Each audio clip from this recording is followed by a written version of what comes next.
नमस्कार दोस्तों, आपका हमारे चैनल वी इंस्पायर्ड पर स्वागत है।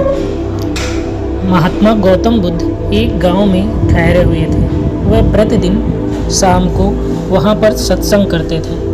भक्तों की भीड़ बहुत ज़्यादा होती थी, क्योंकि उनके प्रवचनों से जीवन को सही दिशा बोध प्राप्त होता था। बुद्ध की वाणी में गजब का जादू था। उनके शब्द श्रोता के दिल में उतर जाते थे। एक युवक प्रतिदिन बुद्ध के प्रवचन सुनता था।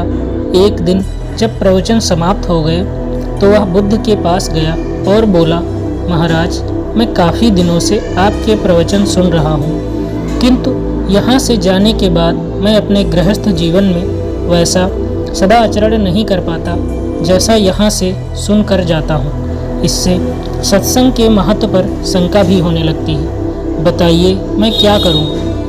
बुद्ध ने युवक को बांस की एक टोकरी देते हुए उसमें पानी भर कर लाने के लिए कहा। युवक टोकरी में जल भरने में असफल रहा। बुद्ध ने यह कार्य निरंतर जारी रखने के लिए कहा।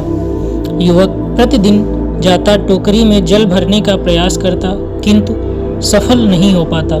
कुछ दिनों बाद बुद्ध ने उससे पूछा, इतने दिनों से टोकरी में लगातार जल डालने से क्या टोकरी में कोई फर्क नजर आया? युवक बोला, एक फर्क जरूर नजर आया है। पहले टोकरी के साथ मिट्टी जमा होती थी, अब वह साफ दिखाई देती है। कोई गंदगी नहीं दिखाई देती है और इसके छेद पहले जितने बड़े नहीं रह गए हैं, वह बहुत छोटे हो गए हैं। तब बुद्ध ने उसे समझाया, यदि इसी तरह उसे पानी में निरंतर डालते रहोगे तो कुछ ही दिनों में ये छेद फूल कर बंद हो जाएंगे और टोकरी में पानी भर पाओगे। इसी प्रकार जो निरंतर सत्संग करते हैं उनका मन एक दिन अवश्य निर्मल हो जाता है। अवगुणों के छिद्र भरने लगते हैं और गुणों का जल भरने लगता है।